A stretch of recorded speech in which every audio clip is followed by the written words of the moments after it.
Ah, oh, that's hot. That's. Ah!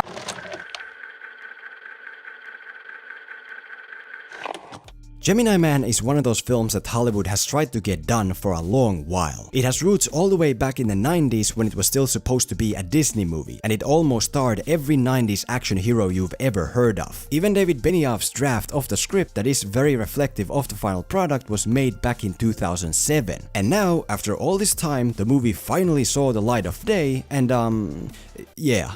To be straight with you, I really wanted to like this film, because it is an original concept, and I always want to support original concepts, since every time original concepts don't do well, it's bad for everybody. And there are positive things to say about this movie, like some of the outside-the-box visuals it uses. The first shootout with our hero Henry's clone, for example, is very effective and intimidating, because they go the Jaws route and try to keep the clone as hidden as possible. There are some very cool bigger shots here that highlight the movie's budget, and I also found the movie's very minimalistic way of filming firefights strangely refreshing.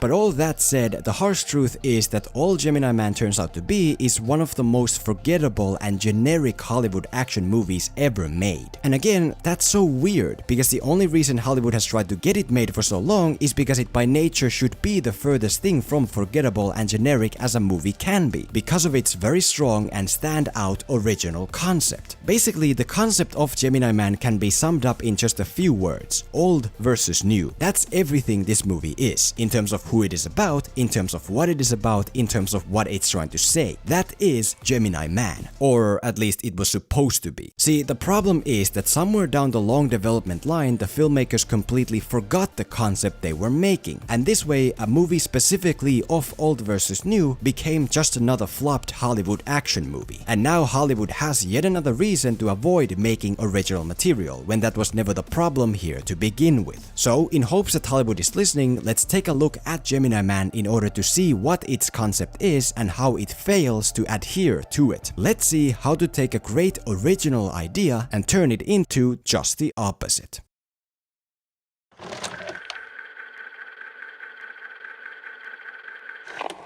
The very core of Gemini Man's concept is in terms of character, which here applies into the old versus new methodology as aging versus young. Essentially, our hero Henry is a 51-year-old government assassin who has lost his step due to his age and is now about to retire. And the US government, being the US government, sends Henry's 20-year-old clone Junior to assassinate him. As in, we have a deteriorating, struggling old-timer being hunted by his own physically peaking younger self, which at concept level is very intimidating and freaking genius. The problem is that this movie never makes Henry into a deteriorating, struggling old-timer who has lost his step. Firstly, there's the obvious issue of casting. You have a movie that's all about age and you cast the one actor who is notorious for not aging. What? Will Smith is great and all, but he just doesn't work here, and it shows in the material itself. I just can't believe that in 30 years I'm gonna look like you. I just can't believe that in 30 years I'm gonna look like you. But obvious casting fumbles aside, the problem is even more evident in the character itself. The movie, for example, opens with a sequence that is meant to establish Henry as an aging old-timer who has lost his step. Pardon, assieds-toi. Clear. Confirm. Confirmed. Clear. Go to green.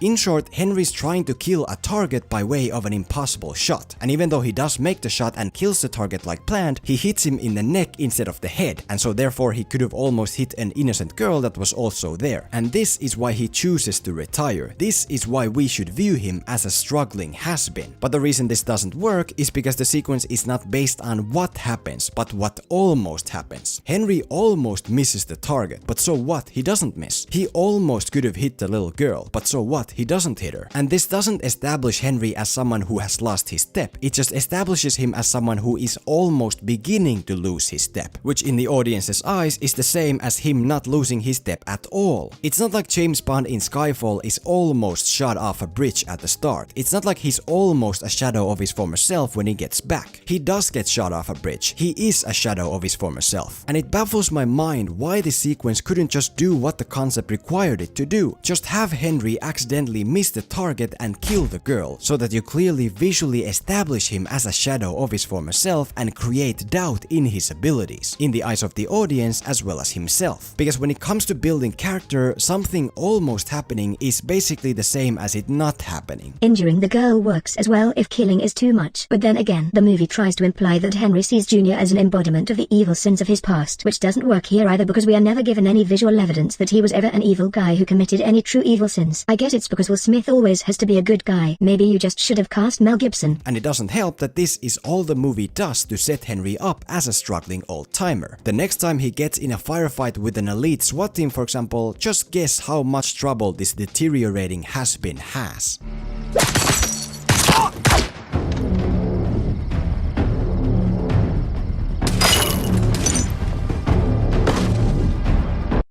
I understand that Henry is the best in the world and whatever, but that doesn't mean you shouldn't make him flawed or someone who struggles. Because now, even though Junior is established as a deadly threat very well, the confrontations between them don't work. Because what was supposed to be a movie about a has-been shadow versus his peak former self just becomes a movie about the best in the world versus someone who is a bit better. And that doesn't have stakes or tension or true conflict. That's not interesting. That's not what Gemini Man is supposed to be. All it is every generic forgettable action movie ever.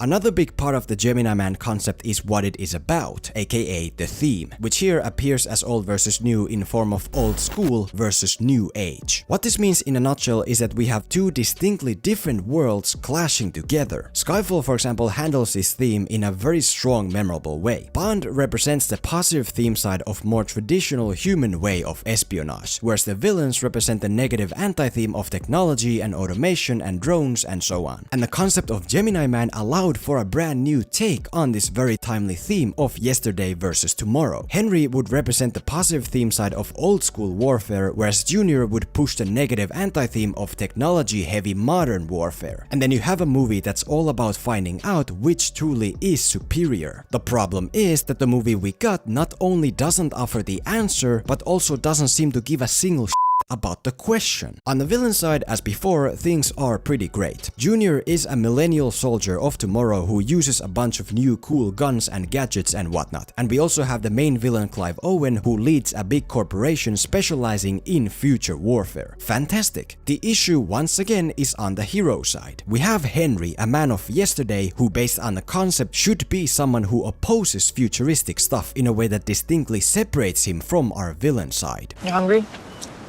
Yeah, I'm starving, but those things expired 3 years ago. Really? Still tastes good. But of course, here he's as much if not more of a millennial as the millennial version of him.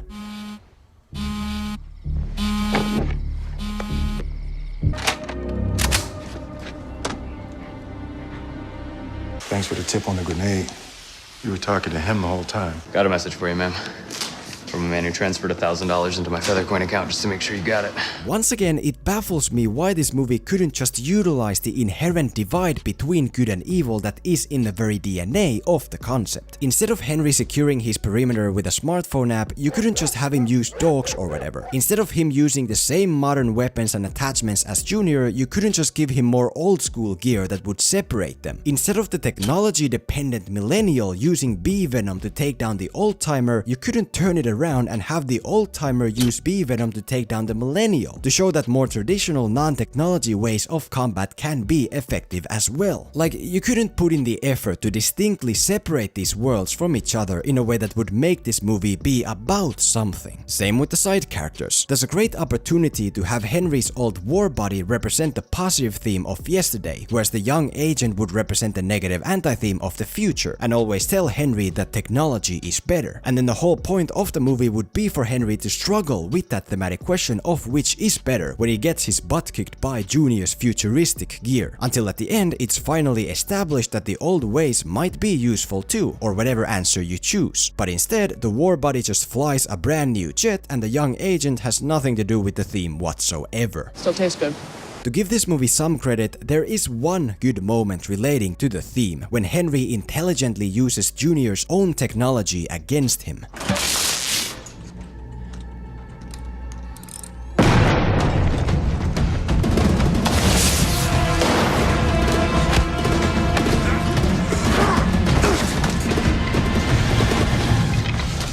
Unfortunately, this tiny moment is all there is. Everything else is just undivided, indistinct noise. Instead of the chase scene being a competition between a traditional vehicle versus a futuristic vehicle, both Henry and Junior just drive the same exact thing. Instead of the final battle taking place in a futuristic setting where Henry is out of his element, it's just in some random small town for some reason. Which is why a film that was designed to be about old school versus new age becomes just another gun versus gun movie about nothing.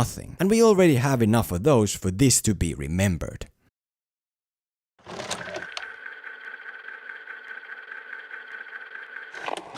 Thirdly, there's the philosophical aspect of the concept in which we explore what it's trying to say about a specific topic. And considering this movie is all about manufacturing and cloning, that topic very evidently here is humanity versus inhumanity. In essence, we have our main villain Clive Owen, who views humans as flawed soldiers because they're held back by human nature of emotions and doubts and whatever. And so his mission is to create his own manufactured super soldiers free of human flaws, which he seeks to do by taking Henry's DNA and creating Junior. Henry Brogan is like any other soldier.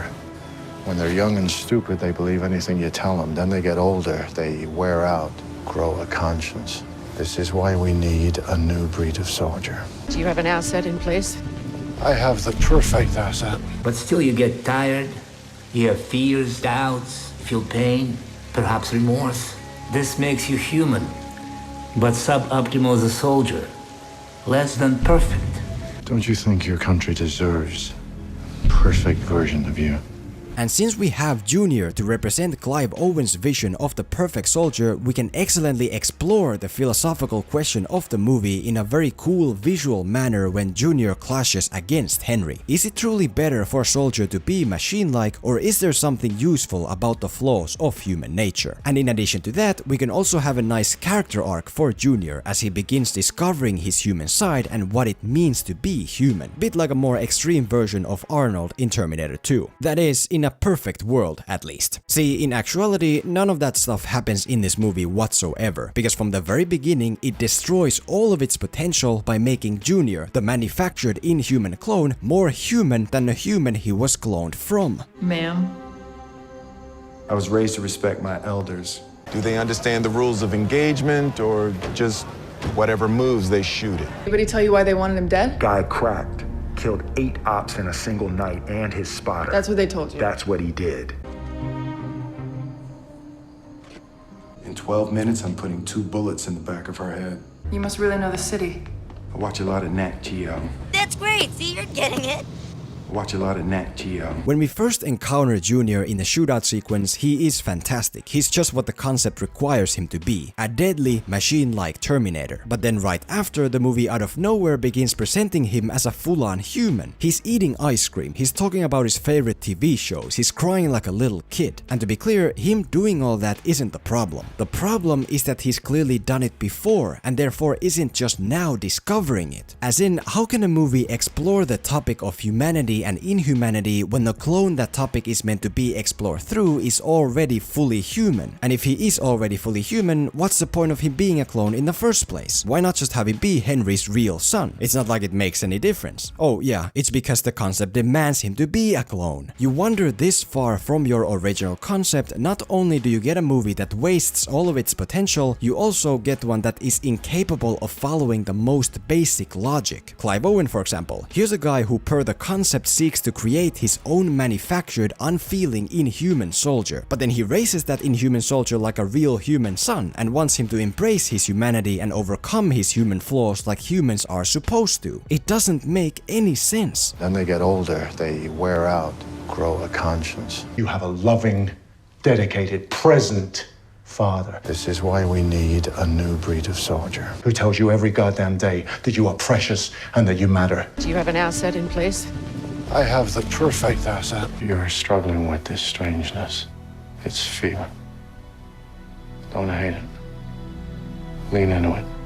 And I understand why this happened. The filmmakers were so obsessed to make Junior as human and real and good and relatable as possible that they forgot that per the concept he was never supposed to be human or real or good or relatable. He was supposed to become that. Arnold in Terminator 2 isn't a great character because he smiles like a beauty queen. It's because he learns to smile like a beauty queen. Because he discovers humanity. But here, instead of learning or discovering anything, instead of fighting Henry at the end and then making a tough final decision between humanity and inhumanity, Junior is right away a nice human kid who just suddenly joins the good side at the beginning of the third act for no real reason at all. It's him. Can I talk to him? I want to be the one to tell him we're all BFFs now. And then they fight another more machine-like clone who Junior was supposed to be to begin with, and then the movie just ends. And as a result, now Hollywood can look at this movie and have yet another reason not to make original concepts, when the problem here wasn't the original concept in the first place, but the fact that the concept isn't what was made. So thanks a lot, Gemini Man.